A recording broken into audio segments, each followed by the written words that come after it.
reconstruction project. Again, that's for funding level 3 construction dollars to reconstruct Middle Piney Reservoir next summer. We had 6 people in attendance. Three people spoke in favor of that project. We then moved on to Thane, Wyoming on the same day on December 8th, where we had the public hearing for the Thane tank, for a new tank for the town of Thane, 300,000 gallon. 7 people were in attendance and 1 spoke in favor of the project. And then our last stop was in Opal, Wyoming on December 8th.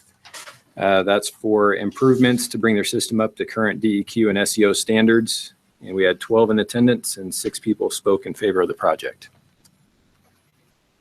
Any questions? I'll hand it over to Brian now for the last swing.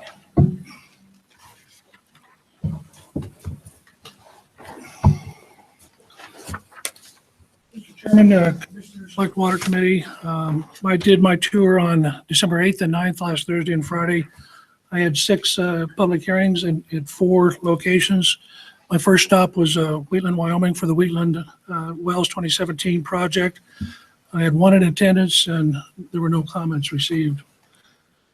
My second stop was in Torrington, Wyoming. I stopped at this was for the Goshen Irrigation District Rehabilitation 2017 project. Third stop was in Gillette. This was for the Gillette Regional Extension Phase 2 2017 project. This is to connect 4 districts to the regional water supply system. There were 2 people in attendance, no comments. My fourth project was also in Gillette, and this was for the Pineview Tank and Booster Pump 2017 project. 5 people in attendance, no comments. My final 2 projects, public hearings, were both in Casper. The first one was the Pioneer Transmission Pipeline 2017 project. 2 people in attendance, no comment. The last one was for the Casper CYA Booster Pump Station Replacement 2017 project. 5 people in attendance, no comments. Any questions? No comment. No comments. Comment.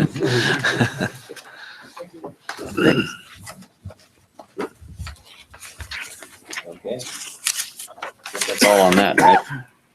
Harris? Okay. Then we will move on to project application updates. Mr. Harry. Chairman, this is in your notebook, up for discussion and consideration tomorrow.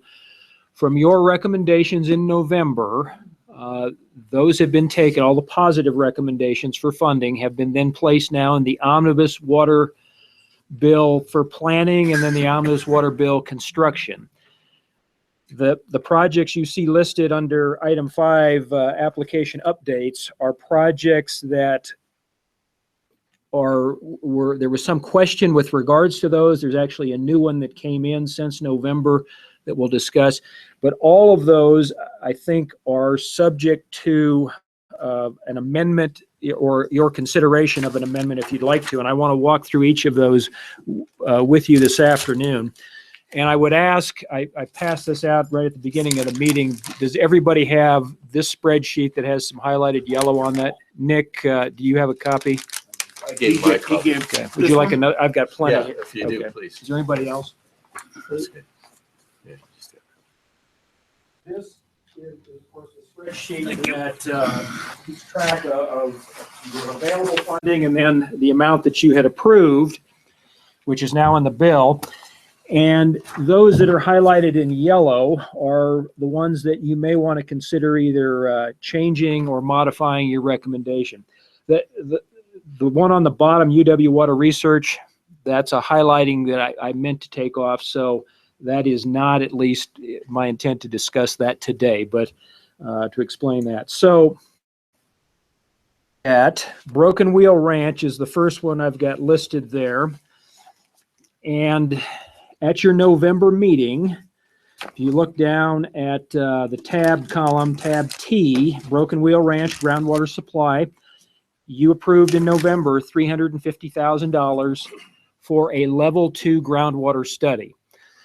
And recall that this is the community in Lincoln County that has a single well That well has basically dried up. It just has minimal production at this point, and this community is now hauling water to meet their water needs.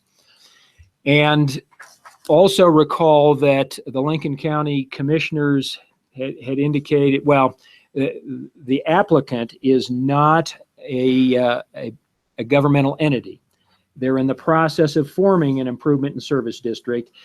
We had some correspondence from Lincoln County that kind of showed where they're at in the process, and I believe it's anticipated that they will be a bona fide district in January. And so when you look at the planning bill currently, there is a footnote that says that these funds cannot be expended until that district has been formally or approved for formation by the Lincoln County, the commissioners. So in the interim period since November, I raised the question with staff here that if we have a group of people forming this district, but their problem is lack of water supply from their groundwater source. That's why they applied for water. But they made the application for a level 2, and under our level 2 projects, we will go out, we will hire a hydrogeologist. They will direct the study. They will look at where is the best place to place a well. We will drill that well as an exploratory well. And at the completion of that work, then we will know that well will be pump tested. We'll know whether it's a good source of water for this community. What a level 2 study does not do is that it does not place a pump in that well. It does not connect the well to their transmission system. And so the subsequent path of that project afterward would be to come back. Level 2 will run in 2017, will finish in 2018. You might have an application that you would consider in the fall of 2018 for level 3 funding, and it would be the 2019 legislature that could consider a level 3 application. And then from there, the project would be designed and ultimately a pump put in there. That is not a very fast path for a community that right now is struggling with limited water supplies or no water supplies. So the sponsor and said, what do you think about skipping the level 2, moving to a level 3 project where we would have as part of that level 3 project designing, the hydrogeologic analysis of where to place the well, drilling the well, placing a pump in the well, the transmission line, and they are interested in adding some storage. And so that homeowners association brought forth a resolution supporting a level 3 application in lieu of the level 2 application. And so if you go to tab A, first few pages there is a revised recommendation for the Broken Wheel Ranch water supply, and it's looking at level 3. The total budget for that work, $915,000, of which the grant amount would be $613,050.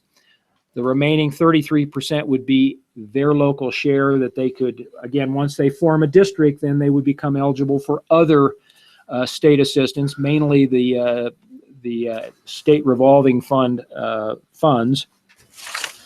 And so that recommendation is being brought forward to you for that consideration. All of this still remains or hinges upon them formally completing the process to form the district, which, again, I fully expect that that will happen in January. And so if you go to tab J, what I have done is draft 2 potential amendments that you may want to consider with regards to Broken Wheel. The first one, as you read, would be for the omnibus water bill for planning, which would remove the level 2 study from that bill. So take that out. And then the omnibus water bill construction would be added to that construction bill. And you see our standard language there, total budget $915,000. If you go to the second page of that, the appropriation would be $613,050. And then under special conditions, funds from this appropriation shall not be expended until the formation of the Broken Wheel Ranch Improvement and Service District has been approved by Lincoln County. So that's the footnote or the condition. And then secondly, the sponsor is responsible for acquiring 33% of the project costs. And that's a standard condition you see. So that's the change of thinking that we've undergone since November, and I would be happy to entertain any questions on the project. But it seemed more expedient to ultimately provide a water source for this group of folks. Mr. Chairman. Representative Northrup. Thank you. Director, this has been great that you did this. This is kind of what Senator Dockstader and I were trying to dream up with something along this line, and I applaud you for making it happen. Thank you. More questions, comments for Director Labonte? Guess that's it. Okay, then I'm going to move on to the next one. Still under tab A, First Mesa State Line enlargements. And to get that started, okay, I didn't make a copy of these maps for everybody. Share. These are aerial photographs and maps of the First Mesa ditch and then the state line ditch to give you a sense of where these facilities are located. This is,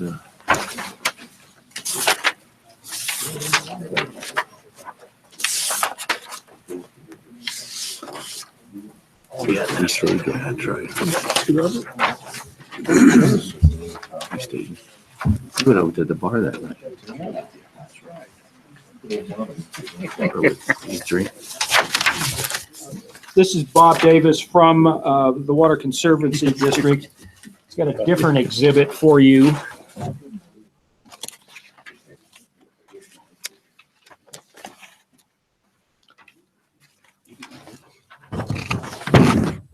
Thank you.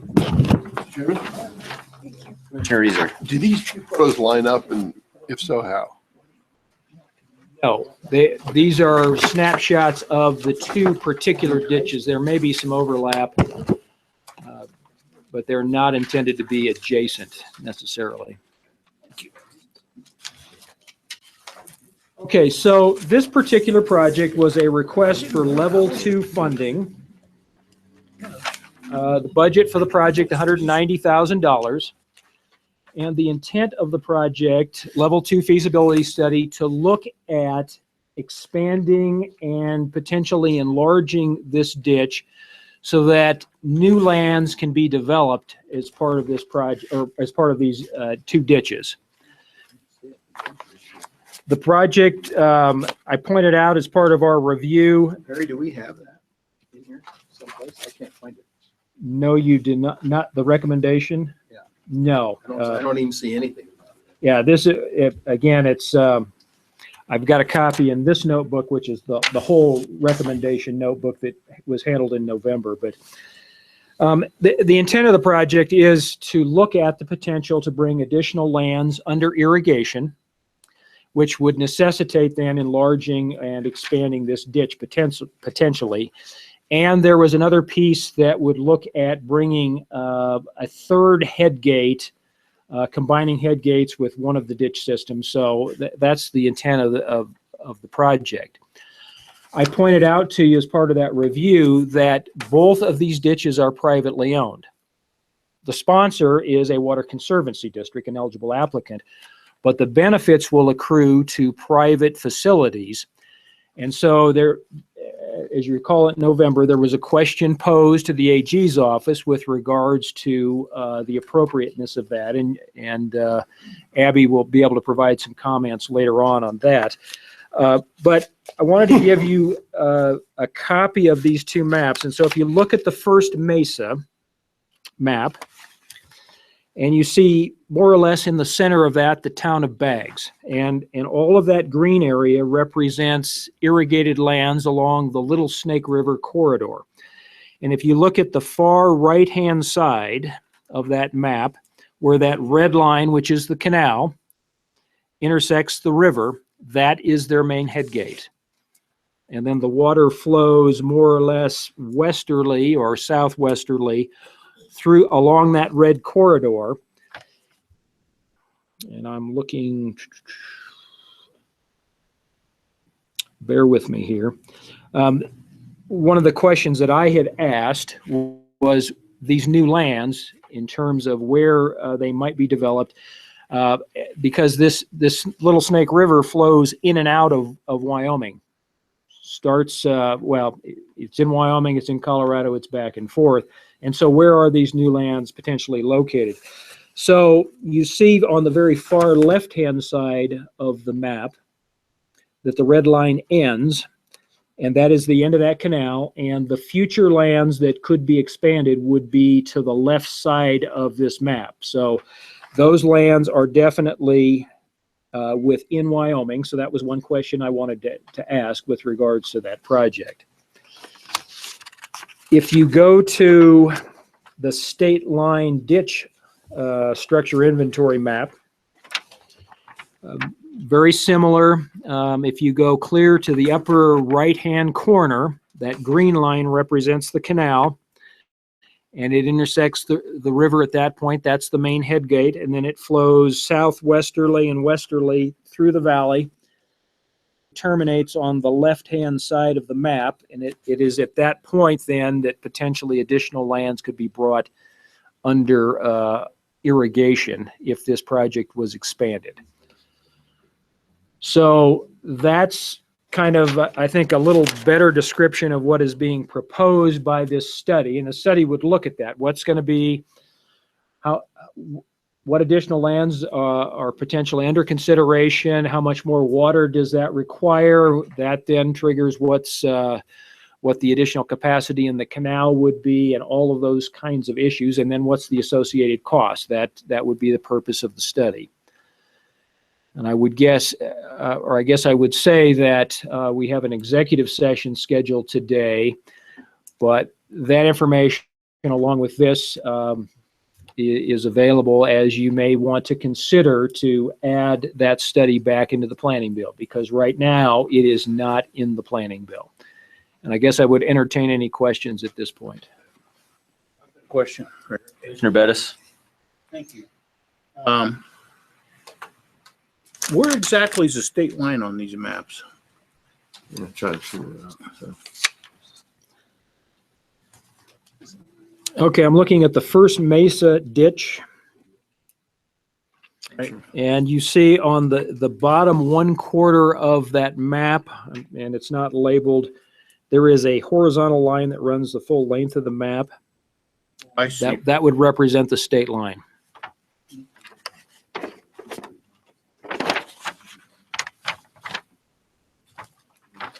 Okay. And on the, Colorado. that would be Colorado to the south of that line. If you go to the state line ditch map, that state line is located closer to the midpoint of the page. Again, the same type of line. And so on state line in particular, the main diversion structure is in Wyoming. The canal flows southwesterly, crosses the state line. And so the middle, I guess I'll say the middle third of that page, that ditch is in Colorado. And then it basically leaves Colorado and flows northwesterly into Wyoming.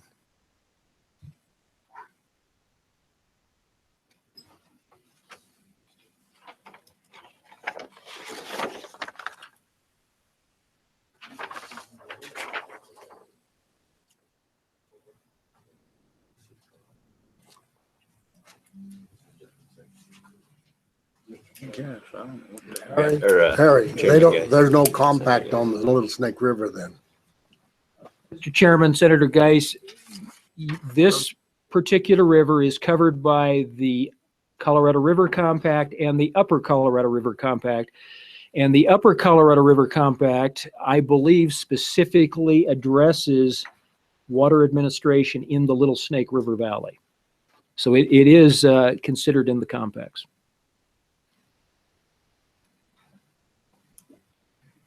Any other questions, comments, concerns?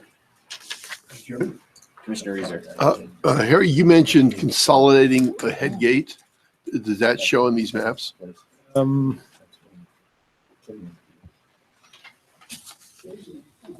Is it the Woodbury? Okay. Yeah, I think it's on there. yeah, we didn't identify it on the map. Which ditch would it be consolidating? Tired Yeah. about. Mr. Chairman, a state line ditch would be where the consolidation would take place.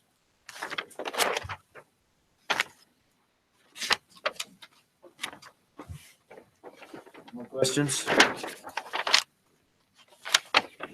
Guess we'll move on. Okay, so that's. Okay, remaining under tab A, if you go to the next blue sheet, it separates the next project, which is the Green River Rock Springs Sweetwater County Joint Powers Water Board.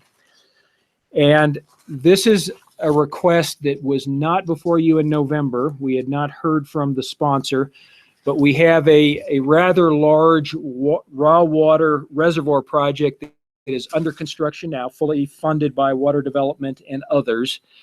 It is nearing completion of construction, and the Joint Powers Board has requested an additional year on their appropriation. Currently, it is set to expire this coming July 1st. They are requesting a one-year time extension in that regards. I spoke to our project manager this morning. The reservoir is constructed. The contractor is dealing with some construction issues in terms of they've tested some things and they need to make some repairs before the owner formally accepts the entire project. It's anticipated that that effort will run us beyond. Of course, as we close out a construction project, there's a 41-day advertising period for any claims, and it will run beyond this July 1st. Your time extension, and I would fully recommend that we amend that statute, the previous statute, and extend the time.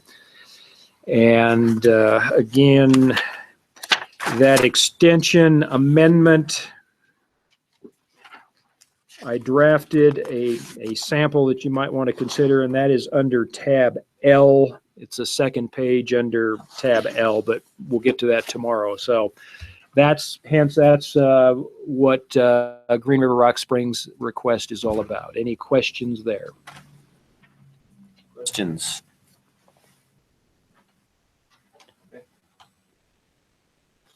So, Mr. Chairman, the next three projects, Thermopolis Pipeline Replacement, LeClaire Irrigation District Rehabilitation, and Midvale Irrigation District Pilot 27A and Sand Butte G. So those three projects, they're all account 2 funding. Account 2, as you know, is rather limited in terms of funding. And my recommendation to you in November was to pare those three projects down and not fund the full amount, look at a phasing approach over multiple years. And when we had the discussion with the sponsor, with Thermopolis, there was some discussion, and I've now since clarified that by breaking this project into two pieces, that we were actually going to increase the cost of the project by some $300,000 was the kind of the discussion at the time, and I questioned that. So what I asked Brian Clerkin to do is to basically look at what are the additional costs. So under tab A, again, go to the next blue sheet. There's a memo from Brian to myself that talks about what are the additional costs when you take a project, split it into two, and then construct it over 2 years opposed to one. And certainly items like a second bid opening, cost money. I mean, the engineer is required to have 2 bid openings instead of 1 in terms of their assistance.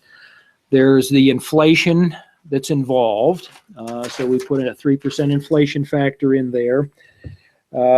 There's some additional administration costs with 2 construction contracts, not 1. And so in Brian's memo, he looked at all 3 of these projects with regards to what would be the anticipated additional costs. So on page 2 of the memo, we start to talk about Thermopolis, and Brian breaks down the various costs. The sum total for Thermopolis, if you break that into 2 phases, would be an additional $65,500 in cost for that project. Okay, and that would include all of those factors that I mentioned. And I'll come back to Thermopolis. So in LeClaire, the request from the sponsor was to line 3 separate sections of the canal, the ones that are seeping the most water. And again, my recommendation was to pare that down to seal or line 2 of those sections, but not the 3rd one. And so as Brian went through his analysis of project cost, administration, and then having a second project for the Haymaker section of the canal, the conclusion there is that would add $37,000 to the overall project cost by bringing it in 2 phases or 2 projects. And then thirdly, on the Midvale project, where they were wanting to pipe 2 laterals in their system. And in Midvale, they are pursuing materials-only grants. So we would fund 100% of the materials. They would provide all of the labor and equipment costs, as well as the engineering. And so the Midvale pilot lateral, there's a typo under 4.1. The materials-only cost of that project is $355,000, and you recommended that amount at your November meeting. That's in your construction bill. The second one, the Sand Butte G lateral, is an additional $300,000, not currently in the bill. And it's estimated that there would be an additional $9,000 in cost associated with having that second bid opening. So before I come back to Thermopolis, let me ask if there's any questions with regards to the memo discussion. Questions? Looks like there isn't any. So Thermopolis had, as I said at the November meeting, really raised this question of, we can save money if you fund it all at once. The question is, do we have enough funding? And certainly it is projected that we have enough funding in level 2 going forward. But I always like to keep some dollars remaining in the account, not spend it down to 0. And I think you will find that is typically a practice of other funding boards. You don't spend all your money, and then if something happens, then you're running short. It is projected in account 2, where all 3 of these projects are located, that we're starting with a balance of about $7.5 million of available funding, and with everything that you've recommended, you would have a remaining balance of about $1.2 million. Pretty skinny. It's, a 10 or 15% reserve that you would carry over into 2018. So Thermopolis is represented at the introductions. We have a couple of individuals here that if you have questions. But what Thermopolis has done is that, let me back up with what you have funded or recommended for funding for Thermopolis is a grant of $1,199,300. That is for phase 1 only of their project. They had asked for $1,661,600. That would build phase 1, 2, and 3. And phase 1 is the bigger phase. So this project is I guess I would characterize it of significant importance to the community. And they, in fact, have now gone ahead with the design of phases 1 and 2, and I believe 3 would be added to that. So by doing that, they're hoping to get a jump start of having the design done when these dollars are available, which will be July 1st in terms of the appropriation. Then they might be in a position that they can go to bids yet this year. But by so doing, by undertaking the engineering now, are not cost eligible through the grant program. Any costs incurred prior to the approval of the grant are no longer eligible. But the community feels that this project is of significant importance, and so they've gone ahead with the design. That's great. So when you go back and take the design costs out of the budget, and I'm talking now in terms of design costs for all 3 phases, those total about $173,000, so the overall budget would be reduced. And what we're looking at now, if you want to add phases 2 and 3 to the project, is that your appropriation, which is currently at $1,199,000 and some change, would need to be increased to $1,545,200. So about a $300,000 increase with regards to that budget. And so that's, and it was that kind of $300,000 number that the community was talking to you about it in November.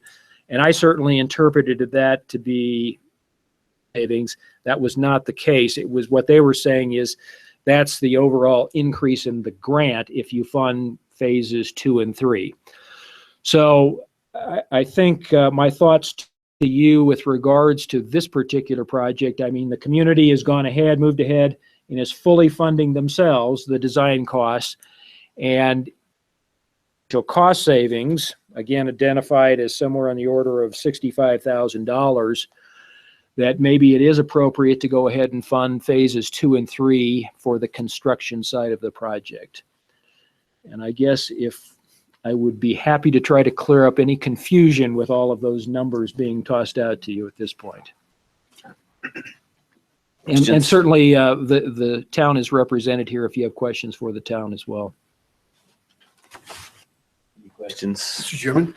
Commissioner Reeser? So Harry, you were recommending to increase what is now the recommended funding of $1,199,000 by what would you say, 325,000? The actual difference, increasing it by $345,900. And the new recommended appropriation under this proposal would be $1,545,200.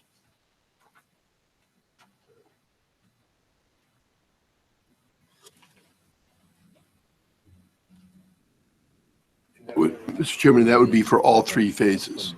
Phases 1, 2, and 3. But the design costs would come out of the description in that scenario. So the design is being fully funded by the community.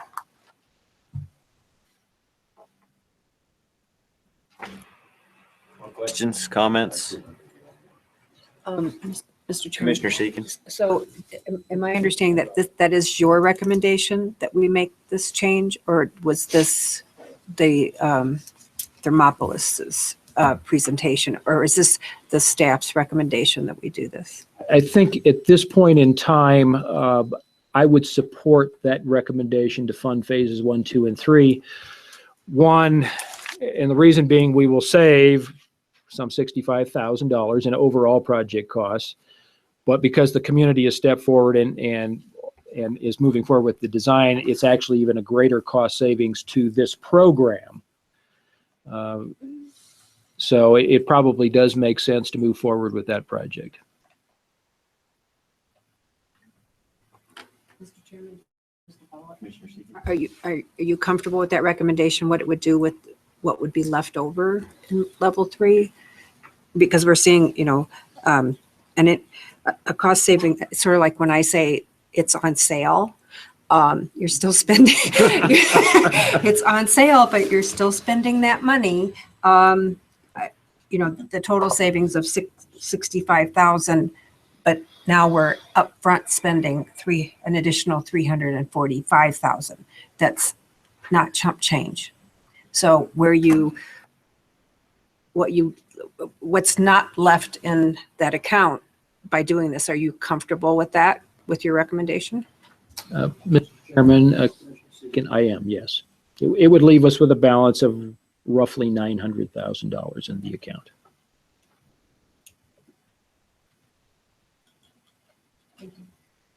More questions? Okay.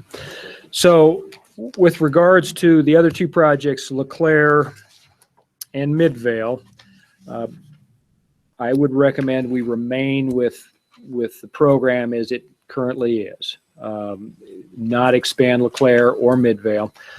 We do have a representative from LeClaire here. Want to say anything at this point in time?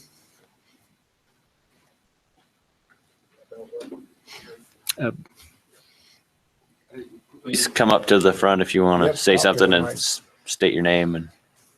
Rank file and show you. Commission, I guess I didn't hear, I'm a little hard of hearing Oh, with the okay. cold, so I didn't hear what you Well, recommended. Mr. Chairman, Bobby, with regards to LeClaire, currently, the LeClaire recommendation is for a $1,530,910 grant and loan package. That represents 2 out of the 3 projects that they hope, or the canal sections that they want lined. It would leave out the Haymaker section, which would then have to come back as a later project. And I think if you want to comment, on that recommendation or make at least an argument that fund all of that at this point in time, that. Well, we're thankful to get whatever we can get, because one of the projects is actually part of the cemetery district. So we're the sponsor of it, but the funding and their percentage is coming from Mountain View Cemetery. So we're kind of like the umbrella of that project. The Haymaker section and Valleyville section is strictly all LeClaire. So I really appreciate your consideration on those 2 projects. That would be really awesome, because we're losing a significant amount of water and we're having a hard time delivering to our patrons who are all farmers. And any help that you could give us would be greatly appreciated. Questions for Harry or for the sponsor? Okay. Thank you. Thanks, Bob.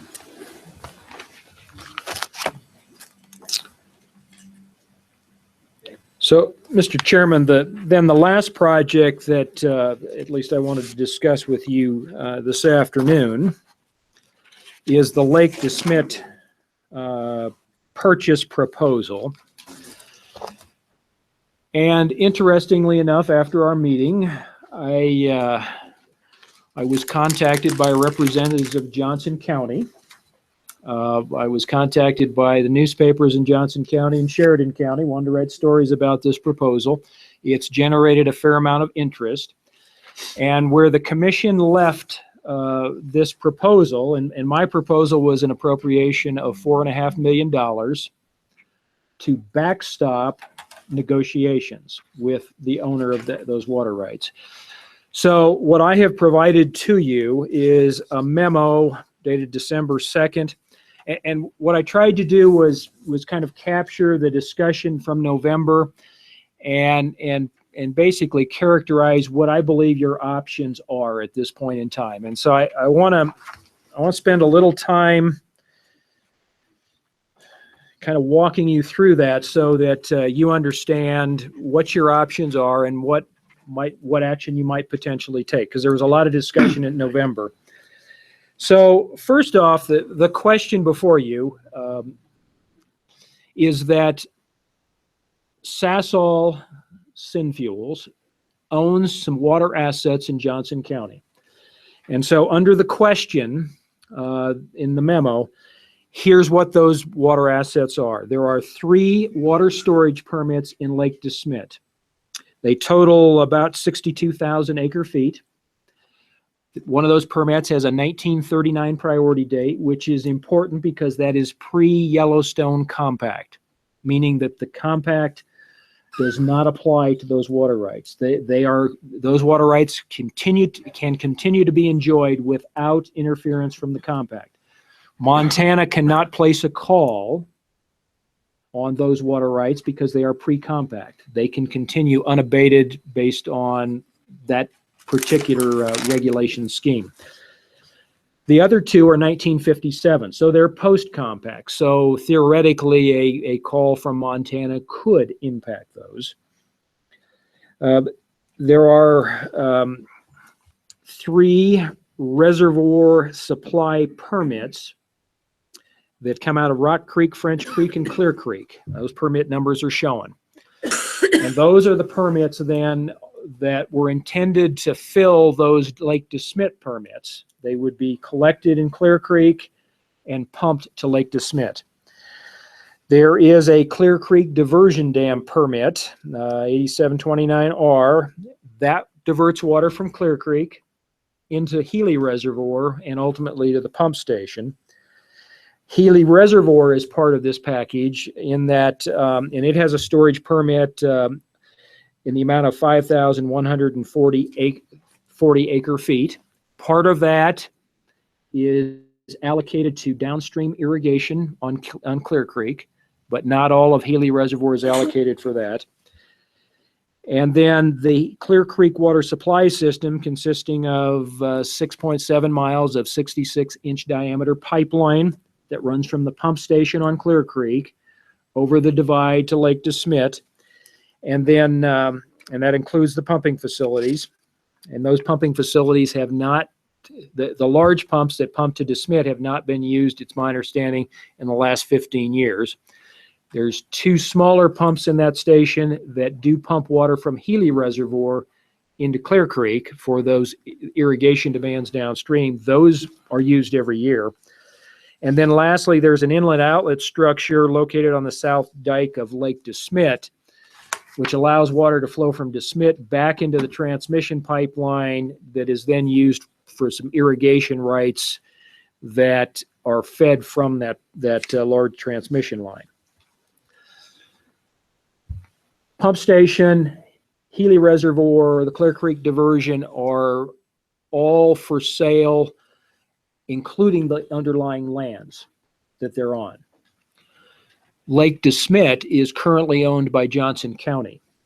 And the 3 reservoir permits that are in Lake DeSmet do not denote an ownership in the reservoir, but what it does do is, in essence, obligate those permits to a fair or proportionate share of the O&M cost of that facility. So Sasol does not own the North Dam at DeSmet. It doesn't own the South Dam or the dike.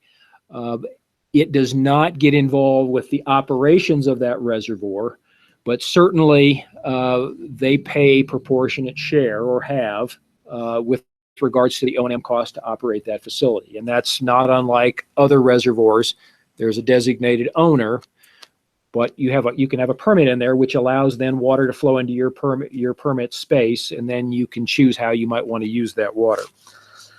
So option number 1 now was the recommendation that I made to you in November, and it's still my recommendation, which would be to appropriate $4.5 million, which could be used for the ultimate purchase of that package of water assets. It does not say that we are going to buy them for that price. That is not what it's for. It's an appropriation that's available for that. And you would authorize basically the Water Development Office to begin negotiations with Sasol or a later owner, because right now I can tell you those assets are for sale along with the M&M Ranch.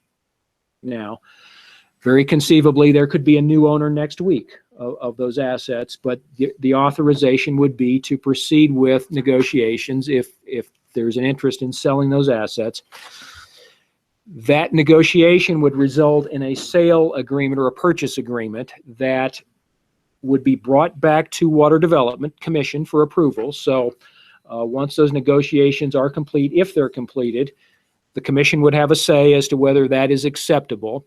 It would also require approval of the Select Water Commission. And there's a piece of legislation that I just provided a very rough draft of that.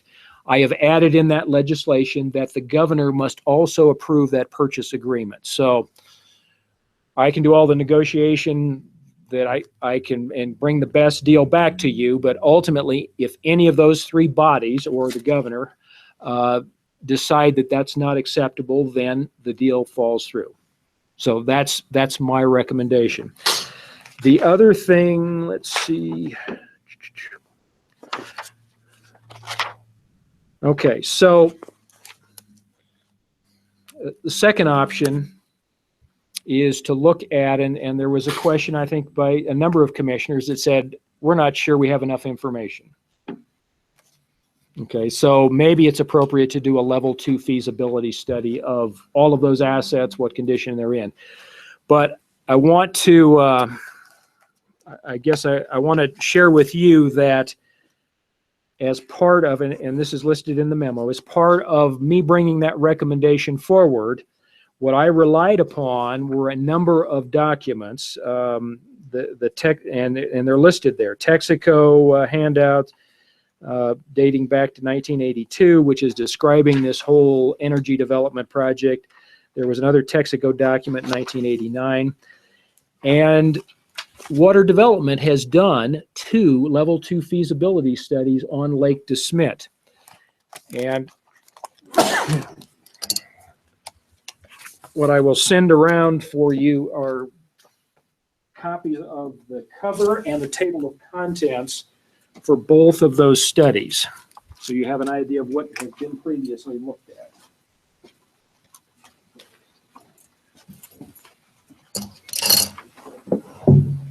And those studies are available on our website, but I did bring to you, here are those 2 studies right here. And there's been an extensive look at primarily Lake DeSmet, not Healy Reservoir, not the pump station. So the first of those reports looked at a number of things, and they were commissioned shortly after the Joint Powers Board between Sheridan County, Johnson County, and Campbell County came into ownership of Lake DeSmet.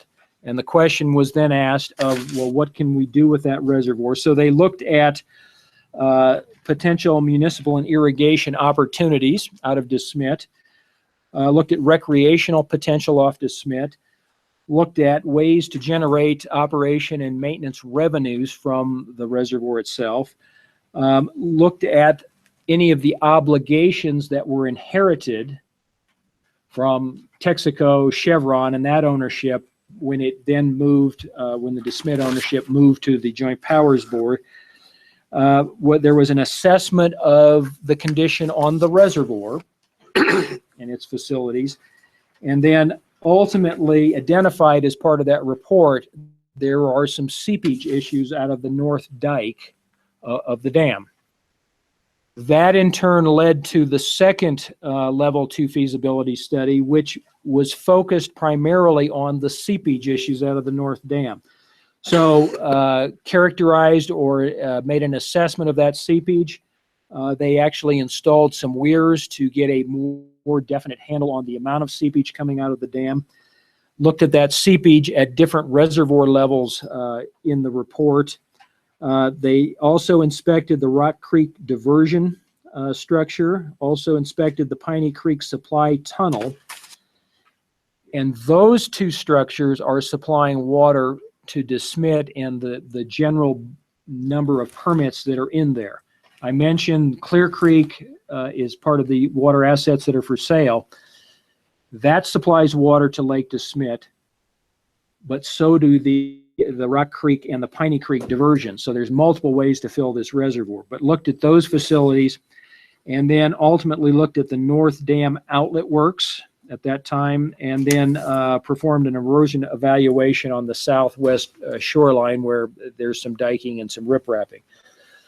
So again, those two reports are focused on DeSmet, but they were certainly part of the information that I looked at, Jason looked at. As I said, in November, we went up and inspected those facilities in early October. Wasn't a thorough inspection, but looked at, definitely took a look at them.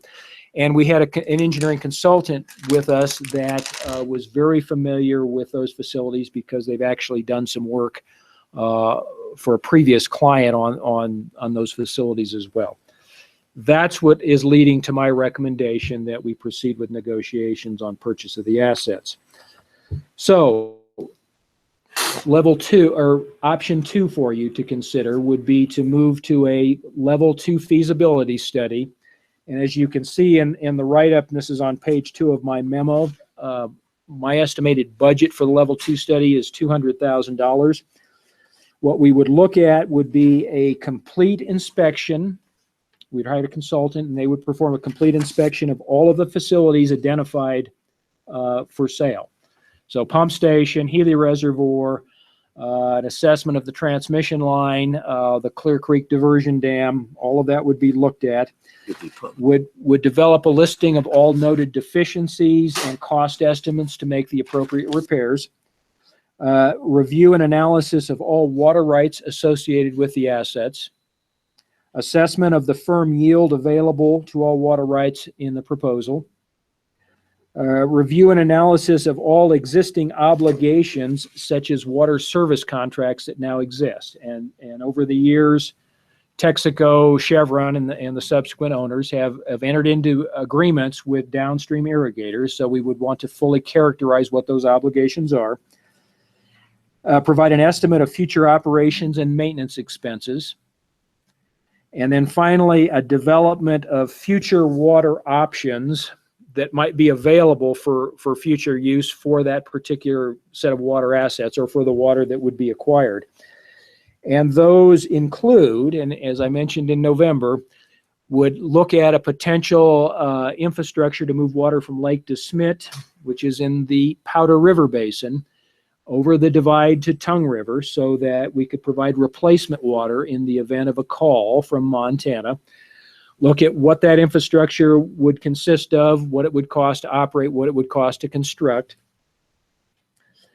Also look at pump storage hydropower potential, pumping water up from Clear Creek to Lake DeSmet. Is there an opportunity then at off-peak hours to move that water back through the transmission line and generate power doing that? Look at potential municipal supply potential for both Buffalo and Sheridan. And some of that work has been done in previous level 2 work, but certainly refine that. And then basically then prepare conceptual designs for any of those alternatives.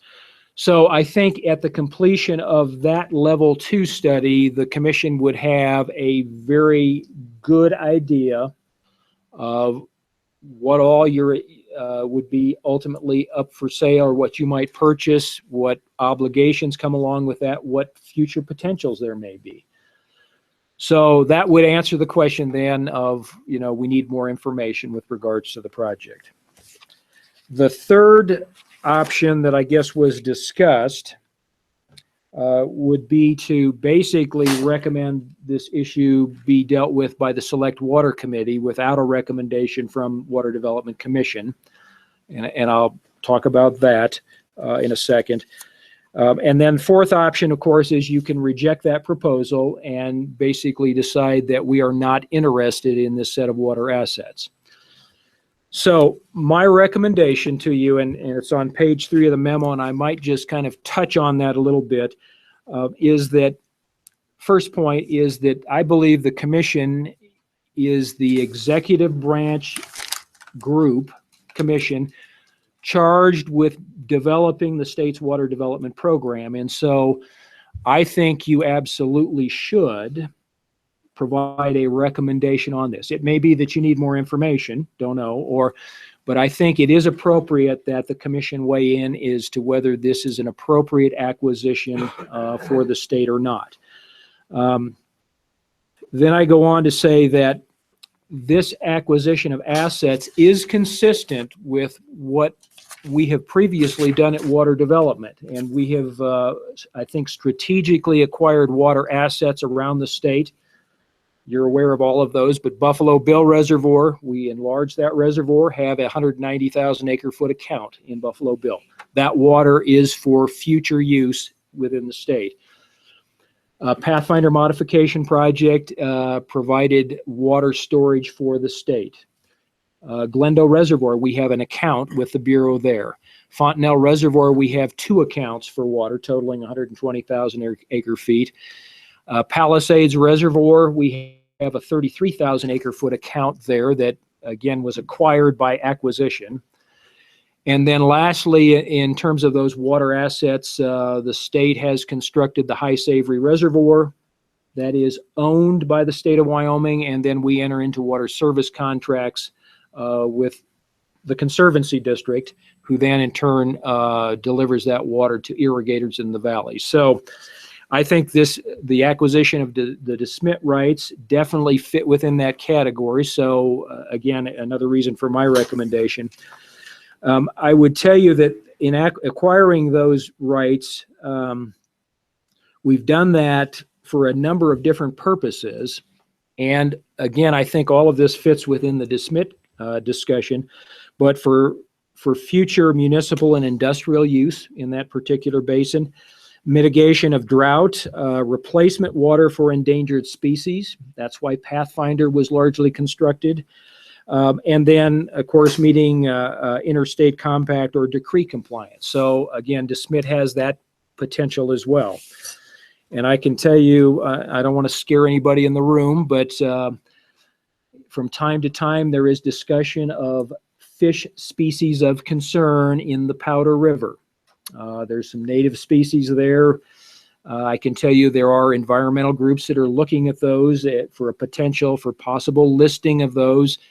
Here would bring some water assets to the table that if Wyoming was required to provide water to offset depletions, here's an opportunity to do that. And that's exactly what we do out of Pathfinder. So then, I guess to sum all of that up, my recommendation to you remains option 1, which is to proceed with authorization for negotiations on that. And as I pointed out, still requires approval of the commission, select water committee, and the governor. Now, the one curveball that I'm throwing at you, different from November, is that in drafting that legislation, it seemed appropriate that if we're going to actually move forward with acquiring the project or the assets, that we also at the same time set up the reservoir O&M account, which is exactly what we've done on all of those reservoirs that I talked about, High Savory, Glendo, Pathfinder, Palisades, Fontenelle, all have a dedicated reservoir account. And those are sinking funds so that an appropriation is made into the account. Those dollars can only be used for O&M expenses on the project. And then interest that's earned accrues back to that account. If there's any water that's sold, those dollars go back into those accounts. And that makes, hopefully, a self-sustaining account that takes care of the O&M so that we don't have to bring forward a budget request every year for O&M expenses on Lake DeSmit. My request there, and that shows up in the draft bill, is to set that account up with a $3 million appropriation. And if you look at that on a 4% interest rate of return, that would certainly pay the projected O&M well beyond a 50-year time frame. So we can have the debate of whether that's the right amount of money, but I think it is appropriate that we go ahead and set that account up if we're going to move forward with the ultimate purchase. So that, Mr. Chairman, is what's in my memo, and I'd be happy to entertain any questions. Oh, This would be a separate bill from the big ominous water bill then. Mr. Chairman, that's why I drafted up that bill. It has not been through the LSO in terms of their scrutiny, so I consider it a rough draft at this point in time. But certainly, yes, that was the thought, bring it out of the construction bill and make it a standalone bill. And I did, I should tell you, you're aware that we have representatives from Johnson County who made the trip down to, I think, at least be able to address questions that you may have of Johnson County. Is this something Johnson County would like to see or wouldn't like to see? Any concerns that they may have with regards to the state moving forward with this particular project? Commissioner Reeser? Harry, would the 3 million also come out of account 3? Mr. Chairman, Commissioner Reeser, these appropriations, those two appropriations, 4.5 and 3 million, targeted from account 1, because we're not, in essence, building new construction, and that's really what account 3 is for. Although, so that's why I targeted account 1 for this funding. So it would be 7.5 million out of account 1 then. Chairman, yes. And Mr. Chairman, these contingent upon the deal actually getting signed. Chairman, that is correct.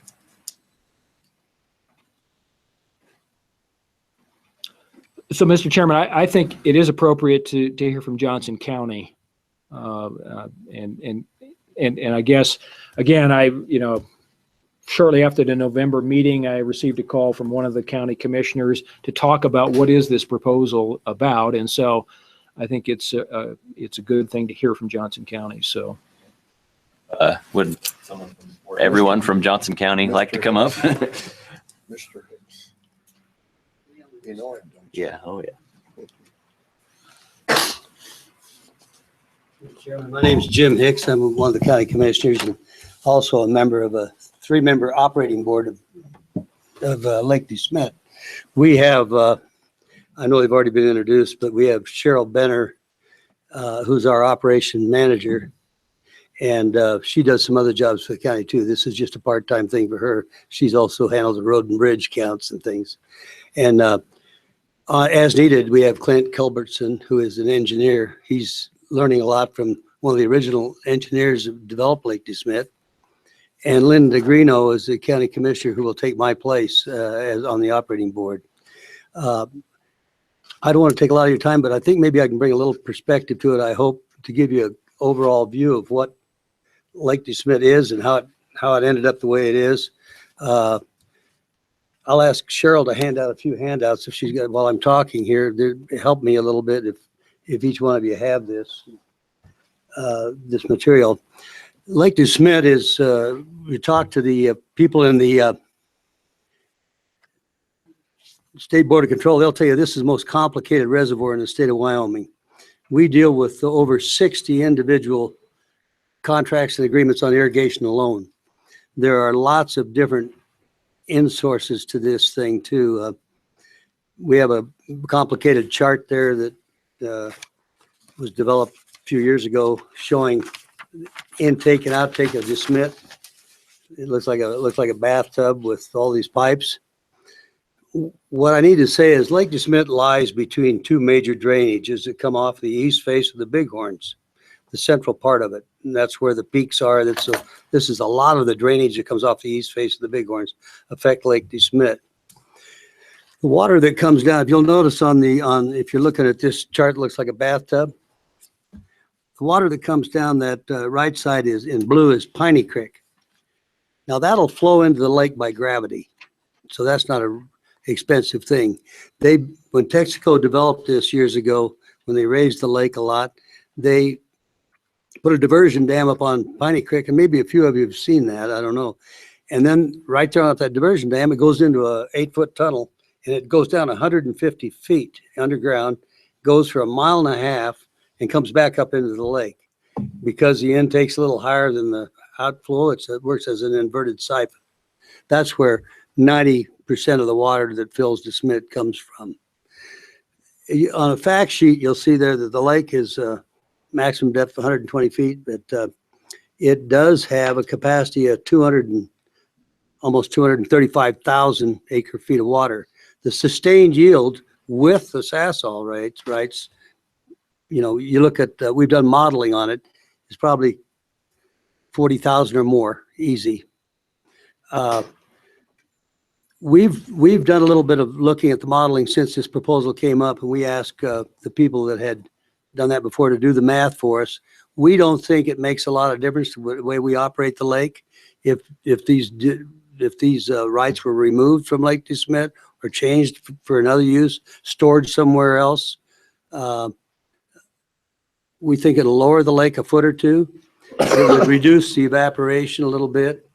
It would actually increase the head we have at the intake because the lake's a little lower, more water would go through that siphon. But we do have a concern from the standpoint that whoever's had these other agreements that Sasol now has always paid a third of our operating costs. And I can tell you when Texaco gave this whole package to the three-county coalition, as you may recall, it's when Governor Geringer was in office, they worked this out, and it was done in 2001. That at that time did not include the part that Sasol has. The reason it doesn't, even though Texaco built that, they gave that back to what they call the Smith Trust, the people that they bought that from. And the reason they gave the Healy Reservoir and those rights and things back to them was that contract included payment of coal royalties, whether they mined them or not. So it was so expensive that Texaco just said, we're going to just feed it back to you. So Smith Trust sold it to one of the power companies. Warren Buffett owned it a while. Now Sasol has it. We looked at it. We think that the O&M on that thing, our best estimate, would be somewhere between $60,000 and $80,000 a year. You have to heat that pump house. There's some big pumps in there. I don't know whether it'll ever be practical to actually pump water up to DeSmet. You'd have to have a real market for that water. I do know that when they've ever turned those pumps on, they have to notify 2 or 3 power plants ahead of time. Uses about the same amount of water as the city of Buffalo, or power rather. I've, as we watch this thing, and I don't want to bore you and ask any questions that you have as I go forward, but this thing started clear back 100 years ago with the irrigators. The first time they enlarged or put a little dam in the lake and built a pipeline from Piney Creek over.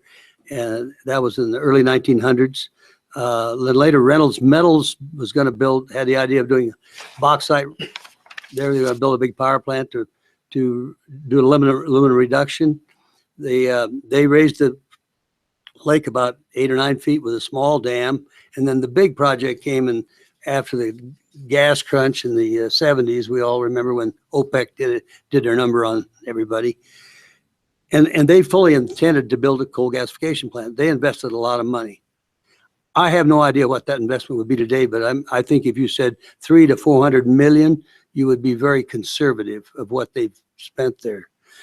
Now, what's it worth? I can tell you this, that when Texaco Chevron got ready to sell the land, about 32,000 acres of deeded land around that thing, they had to divest themselves of this lake and the water rights because they knew there would never be a buyer that would take on that responsibility and that liability.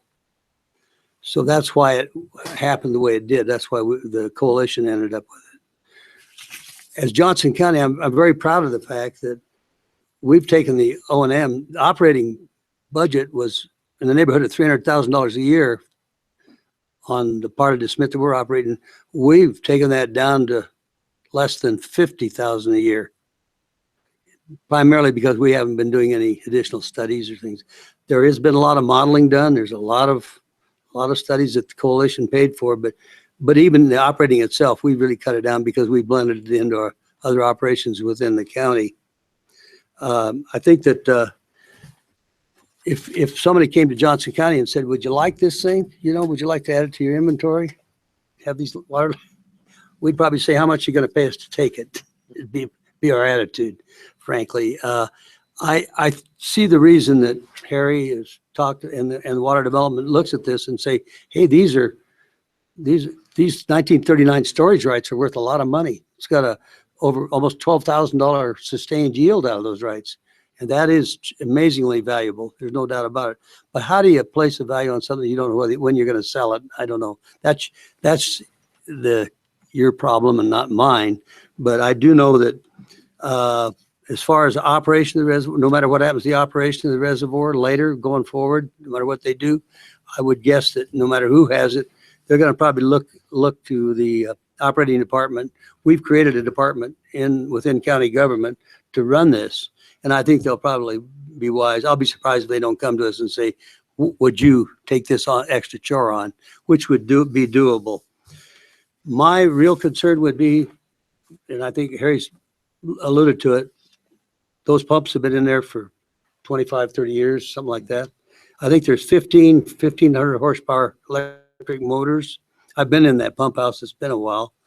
That has to be heated all the time. And then and it costs them $30,000 a year right now under power rates that we have right now to pump the irrigation water out. They didn't design it to flow out. They have to pump the water out to supply the irrigation, which was something that Texaco, I will never understand, but that's the way Texaco designed it. The overall attitude of the county is that we're fine with whatever you decide.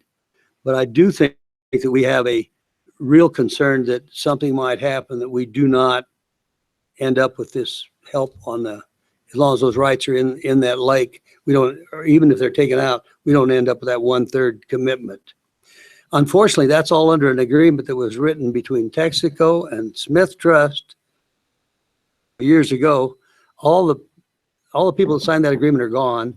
The agreement expired, but we're still operating under it. We've rewritten the agreement, sent it to Sasol. We have not heard back from them whether they want to sign one. I don't want to go into a lot of detail, but the agreement called for, if there was disagreement, for a 3-member federal arbitration board in Denver, Colorado. That isn't a level playing field for Johnson County. We can't compete there.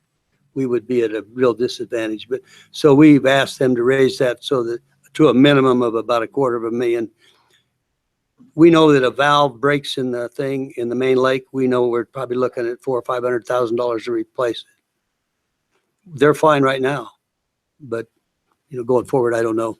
I'm real proud of the operating board or the operating staff that's done this. I think the Lower Clear Creek water users are satisfied with us. Sheridan, you can testify to that or not. You can tell them if I'm lying.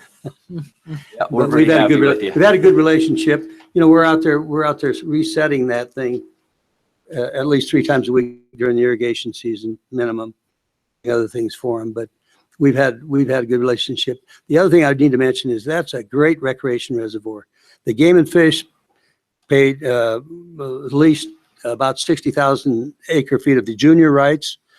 They did that so they could assure that the level of the lake would always stay up at a point where the recreation will be good. It wouldn't go below boat docks and things like that. And we had at the Meisel Potts recreation area, we had over 5,000 people use that last year. And a lot of those people are from Casper and other places, some of them from out of state. It's a very nice facility. If you've never been there, you want to make sure you stop and see it. I'm proud of the fact that Johnson County is able to keep that up and operate that. We talked about that being a state park, but we decided we could do it ourselves. And with a little fee for camping, we're coming close to breaking even with that. Our hope is not to ever put this on the taxpayers' back in Johnson County. We have the money from the Game and Fish lease. We hope that Mark Gordon will give us a break here with the way we can invest money. And we hope that we'll be able to earn 3 or 4% on that. If we can, the income will more than take care of the operational costs of the lake going forward. It'll never drift down to where it becomes a burden on the taxpayers. I think that's pretty well covers it. It's a complicated reservoir. It's kind of an interesting history of how it happened, but it is where it is. And I think it's something that I think those great value to those rights. I don't know where you're going to get that kind of priority rights to store in Wyoming, anyplace else. So let's hope that it works out. Whatever your decision is, I can't go any further than that. That answer any questions you might have, though. Questions for Mr. Hicks? Thank you. Thanks, Jim. Pretty easy. Any more questions or comments on this?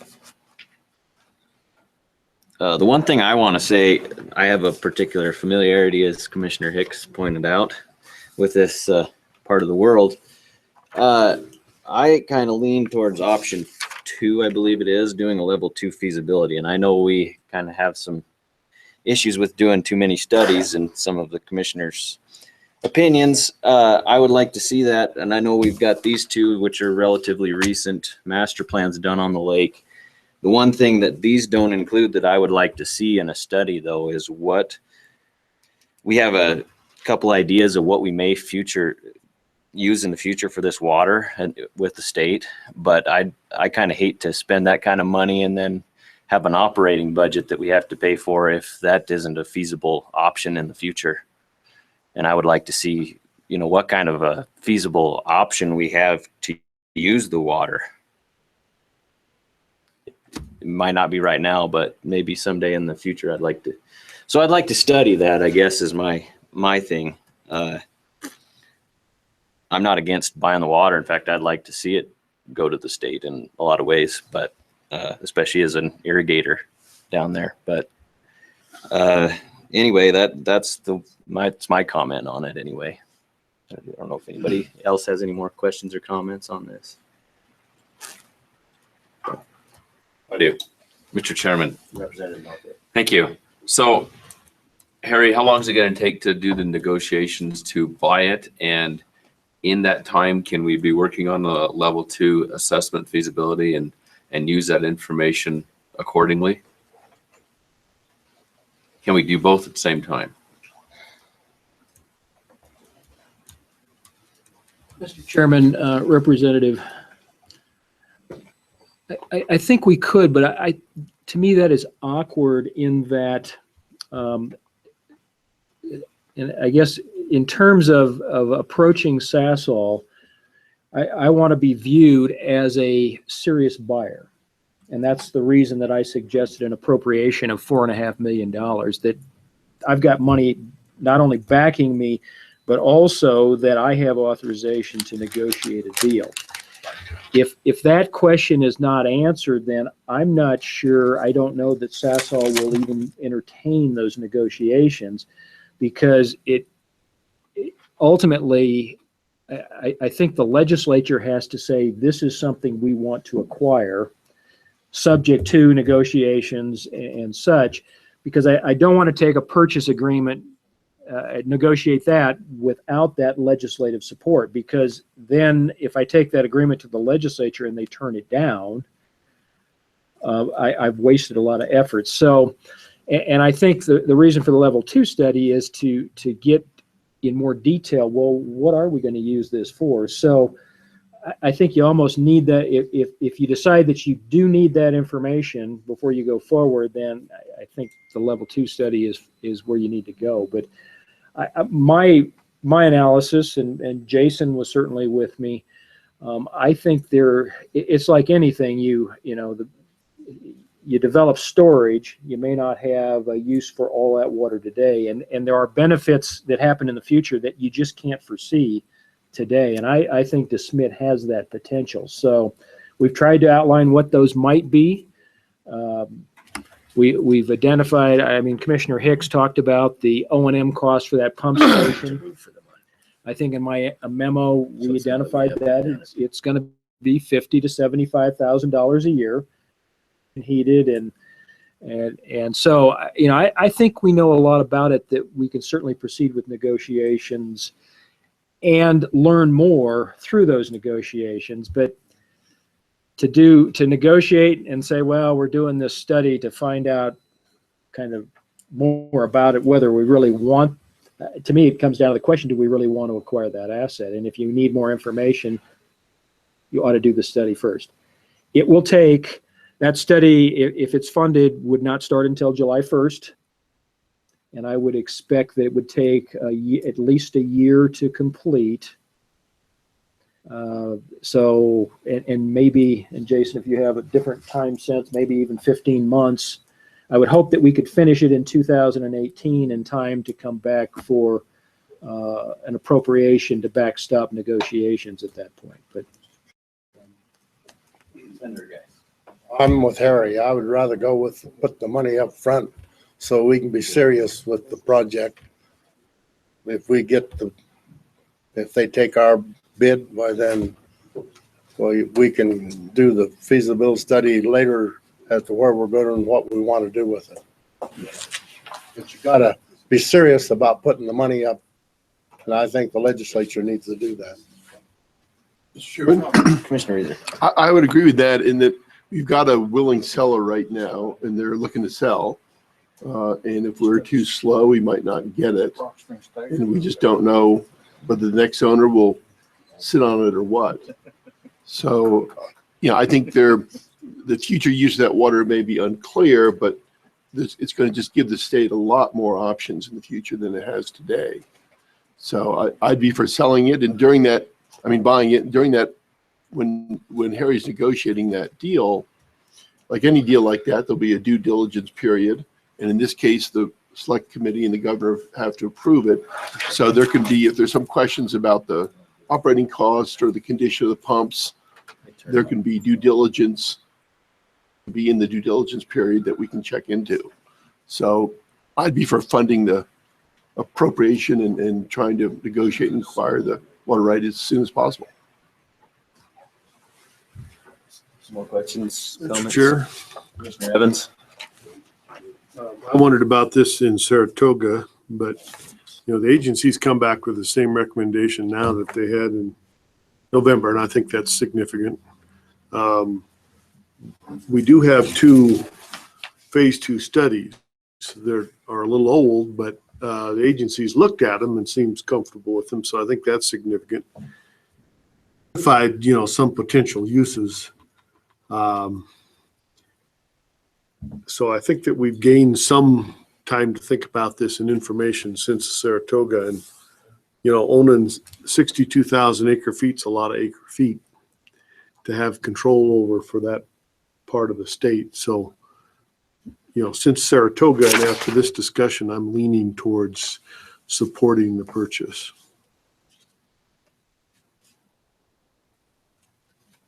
More questions, comments? Mr. Chairman, Commissioner Canfield? I've got a question, Harry. I don't pretend to understand this that well, but if we found uses and calls were made on that reservoir, either to supplement the compact with Montana or other uses, are we quite dependent upon pumping water out of Clear Creek back in there to sustain the recreational levels in those other levels, and could this become kind of a monster?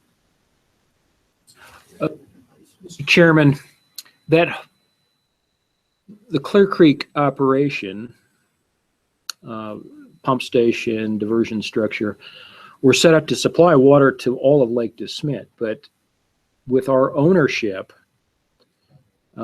I think it becomes then a focus of those assets then would be to fill the 3 storage permits that we have in DeSmet. And as Commissioner Hicks indicated, you can fill those from Piney Creek by gravity.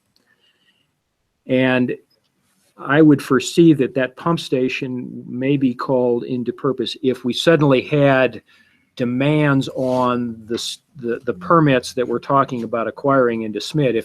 If that's 62,000 acre feet of space, we sold it all one year or we used it all one year, and we wanted to refill that space, there may not be enough capacity out of the Piney Creek diversions to do that. So that's where you would then maybe mobilize those assets to use that additional water source. But in my opinion, that would be to fill the permits that are part of this proposed purchase.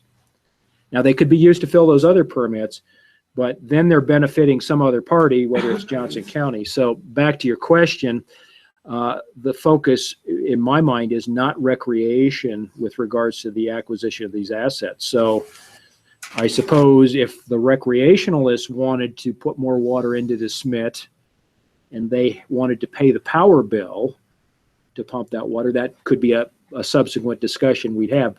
Generally, recreationalists don't want to pay for the use of that water. So I would see really that pump station as the focus of those 3 DeSmit permits that we would purchase or propose to purchase. More questions? Comments? Guess that's it. I'm not sure. Okay, Mr. Chairman, if there's no other questions on any of those projects that could be subject to amendments in the bill, the next item you have is scheduled as an executive session, but as a procedural issue, I guess I would suggest that we just complete the financial status report first while in public session. We're live streaming this meeting. And then at that point, the only item is an executive session. You can adjourn to executive session. The live streaming is shut off at that point in time. So rather than shut it down, start it back up, if you follow what I'm saying. Mr. Chairman, I didn't ask you before this meeting, and I didn't talk to Harry, but Harry, I know there's been some things in the paper and some meetings that have occurred about Willwood Dam since our last meeting. Somehow or another, we're probably going to get involved in that, I would think. And I guess I'd like to have some, an update, if that would be appropriate. It's just, I mean, in this session, I guess I'm asking, because I think we're at some point front and center about this, somewhere along the line. And I guess maybe get an update. I know was a meeting, I think, in Casper, and update the commission and select water while you're here, because I think we're going to see that sooner than later. If that's, I don't think that would take very long, but I'd appreciate that before we go into executive session, I guess. Would request that. I mean, I'd be To do that now Yeah. or before the financial status report? I'd be happy to do it now if you'd like. Okay. Go ahead. So Mr. Chairman, members of the commission, does everybody understand what happened at Willwood Dam that has caused this Silt went down controversy? the creek. Maybe give us a quick recap, possibly. So Willwood Dam, which has been there approximately 100 years, A little over. was built on the Shoshone River. It's a diversion structure, meaning that it backs water up, gets a higher head on that water as it's stored behind there, and then it can be diverted down the canal to the Willwood Irrigation District. What happens during the course of the year as that water then moves from the river, which is moving at a higher velocity, it's carrying sediment. As it moves into the backwater of the diversion structure, that velocity slows down and the sediment settles out. And the structure was actually designed to deal with that problem. And there are 3 lower in the dam diversion gates, or not diversion gates, but outlet gates, that historically what happened is in the fall, you do want to lower the water level because you don't want that water freezing up against your canal gates, which are higher up.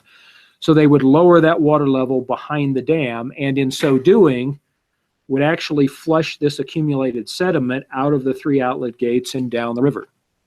The river brought it in, you're using the river to take it out. That worked well, as I understand it, into the 1950s, when there started to be concerns expressed about water quality downstream. When you flush this water out, along with it comes these high sediment loads, and is that good? You know, we had water quality on streams.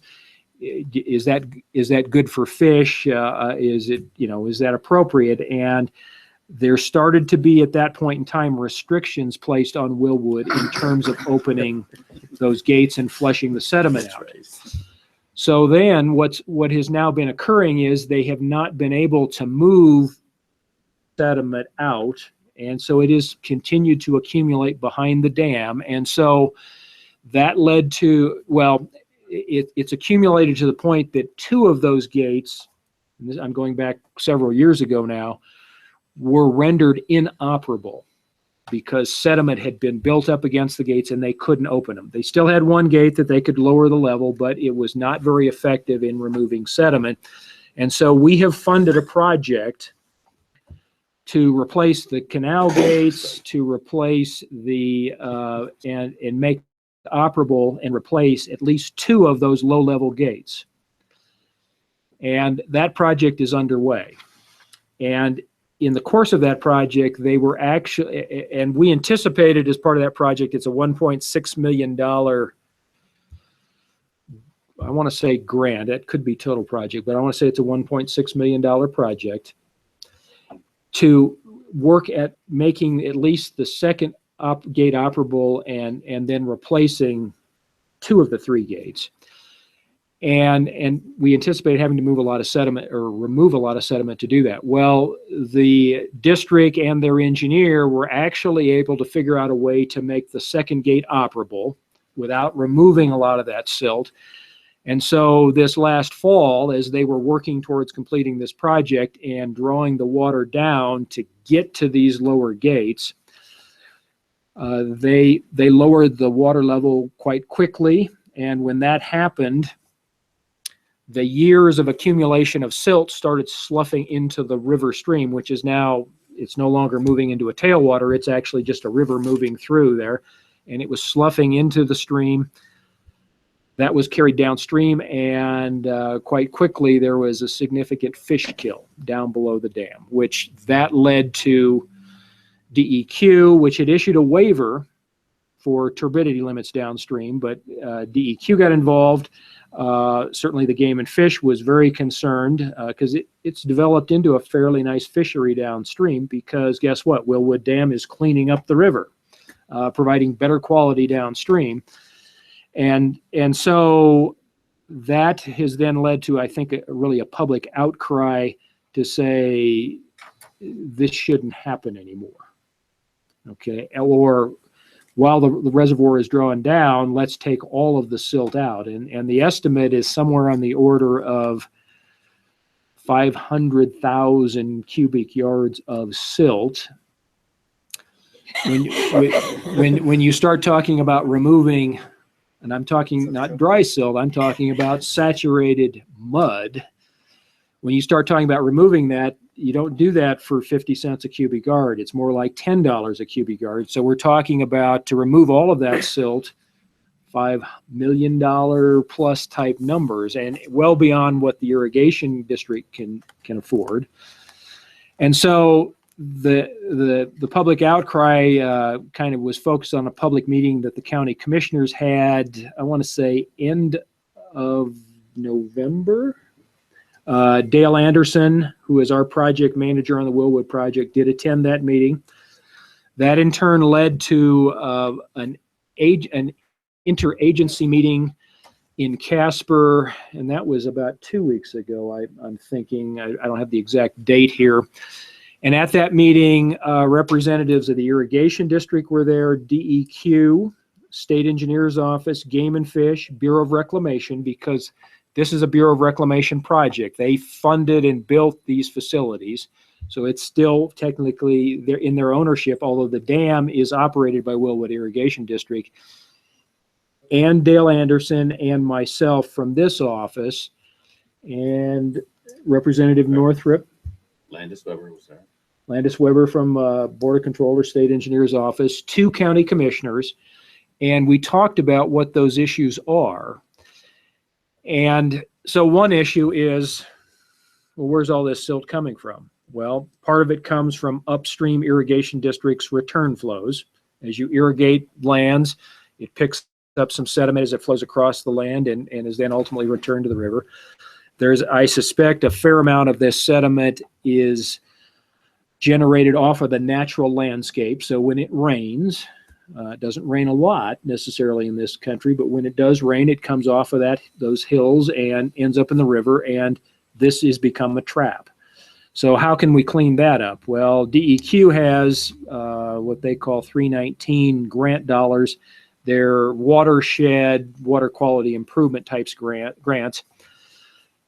Those could be used. You do a watershed study, then there's some best management practices that could be put in place. But ultimately, if most of this is coming from Mother Nature over the natural landscape, you're probably not going to really reduce that, and it won't be anytime soon.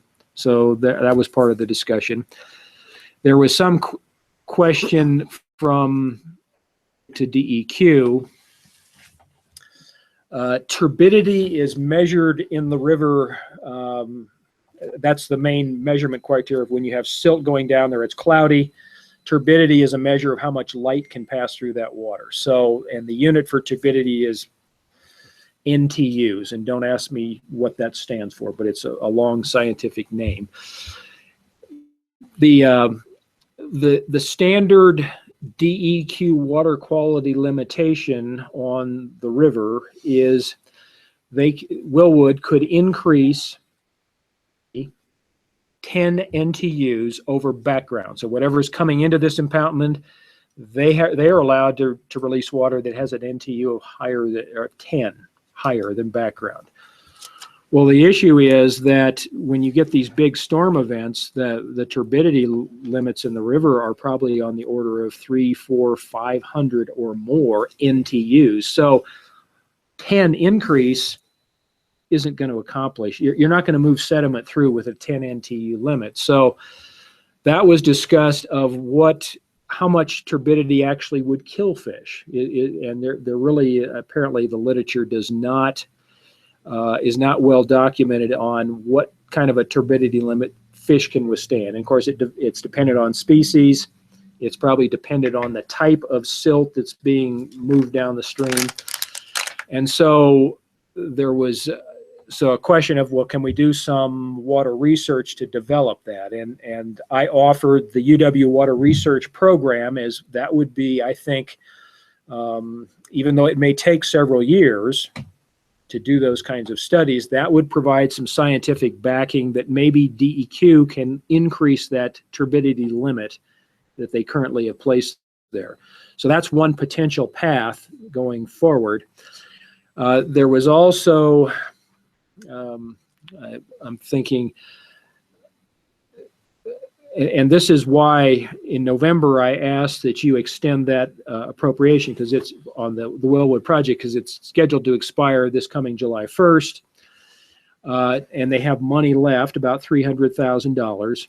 And so the discussion was, could they use some of those dollars for development? And they have a proposal from the University of Wyoming, a professor dealing with, well, now that this silt has been moved downstream, what's it going to take to mobilize it again and continue to move it downstream? Because the silt is actually, in places, is settled out on gravel bars and such. Downstream landowners aren't very happy about that.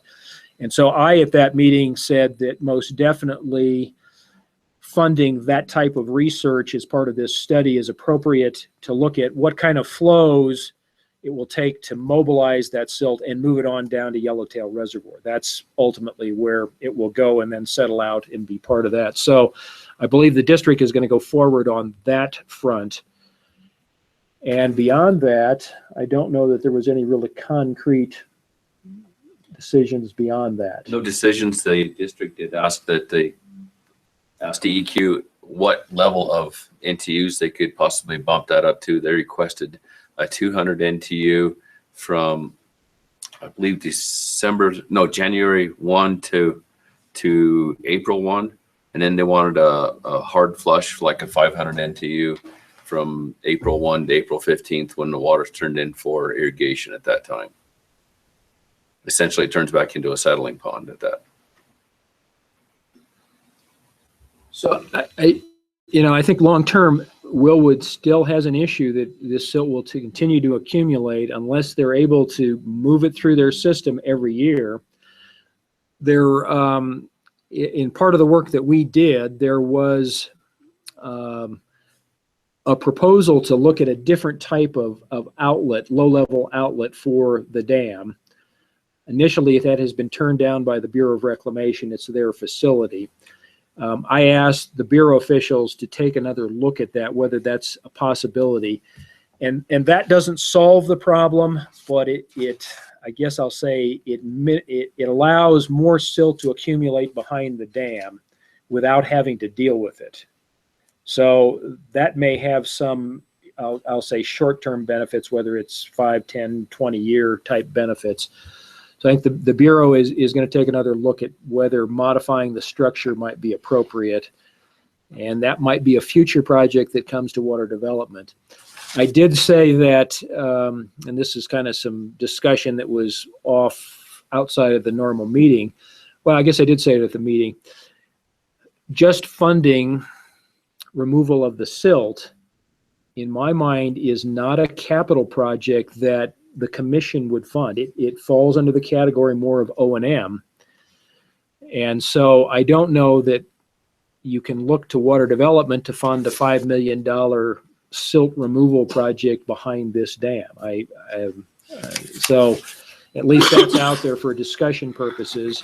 But I think water development can assist in maybe bringing forward a UW water research project that would look at what kind of silt level fish can tolerate. That helps on the water quality side, or that limitation. You may see that request coming forward, and I've talked to Greg Kerr a little bit about that project. And then structure could be a future Water Development Commission project as well. So. Commissioner, Mr. Chairman. Harry, what's that going to do to Yellowtail Reservoir with all the silt that might be washed down into it? What kind of a problem's that going to create? Well, anytime you build an impoundment, any reservoir, and there's not a reservoir in the country that's immune to this, you are going to accumulate silt. The question is how much. And Yellowtail now, one of the issues, different water issue, but recreationalists on the Wyoming side of Yellowtail Reservoir have complained that when the reservoir gets too low, all they've got is a mud flat. Well, that is the siltation. And so reservoirs do fill up with silt. However, when you build a reservoir, you hope that there's enough capacity to continue to store silt where you get 100 years of use out of that reservoir. And Yellowtail is a very large impoundment, but it'll accumulate on the Wyoming side of the state line. And so you're only going to have recreational use at those higher water levels, unfortunately. But again, I really think, and David, you may have a different feel for this, is Mother Nature putting rain on those very fine-grained soils on those hillsides, and it runs to the river. It's run down the river for years, and it's going to continue to do that, and we're not going to change that. The only question is where it's going to end up. There's a large amount of area that's BLM land up there, and so it's actually coming off the BLM land that's very friable. It's very easy. Clays, essentially, and so it dissolves very easy. If you really want to see a good example is when you're coming north out of Shoshone, before you get to the first dam, the old Boyson Dam was there, and you look how deep that sediment built up in it. When they blew that, there was a lot of sediment went down the Bighorn River and the Wind River, guaranteed. Had the dam not been there, it would have gone down the river, but it would have been this very cloudy stream. Whenever there was a big rainstorm in the upper valley, it would have just tended to move it down. Ultimately, it moves to the delta of the Mississippi is where it ultimately ends up. Well, up till, Mr. Chairman, up till 1970, the Bighorn River run muddy all the way clear to level with sediment and all that stuff. After they built the Boyson Dam, then Wind River became a great fishery, and so the clear down to Lucerne. So another good example is if you drive from Shoshone to Riverton and you drive across the causeway and the water level is down in Boyson, you look reservoir and it's a large mud flat. That's silt accumulation from the Wind River. And on a smaller scale, after a big rainstorm, all you have to do is listen to my colorful metaphors as I look at my as I'm trying to clean out my irrigation ditch and with my little plot. And that's, you're right, it's Mother Nature. You aren't passing that silt on down to I Willwood, are you? I am. Okay. It's going down Part of the somewhere. There we go. Any more questions, comments on the Willwood Dam issue? Okay, we'll move on to the financial. So, Mr. Chairman, under tab B, You see the financial projections. These are not new to you. You received these first at your August meeting, and we talked about it in detail. Actually, Andy talked about them in detail at your November meeting. I think the important thing to note is that in account one, the first page, you have available $53,900,000 and some change available in terms of funding projects. Account two, that number is $7,505,000 and some change. And then ultimately water development account three currently stands projected, and this is through the biennium. So through fiscal year 18, it is projected that you would have available $157,982,000 and some change. And so again, just kind of a gentle reminder, that's what we can build our water development program on. And those spreadsheets that I passed out earlier start with those balances at the upper right-hand corner, and then as projects are funded, then they're subtracted off of that balance. Questions on the financial status report? With that, I guess we will adjourn, not adjourn the general session, but we'll go into executive session. So. Adjourn into executive. Mr. Chairman, I move. Yeah, we do need a motion. Mr. Motion Chairman, to adjourn into executive session for legal. yes, Mr. Chairman, I move that we adjourn our work session and go into executive session to discuss, to seek legal counsel. Okay, it's been moved by Commissioner Seekin and seconded by Commissioner Wagner that we go. Okay, that we seek, or that we move to adjourn to executive session for legal advice. Any discussion on the motion? All those in favor signify by saying aye. Aye. Those opposed, same sign. Motion carried. Let's take a 10-minute break while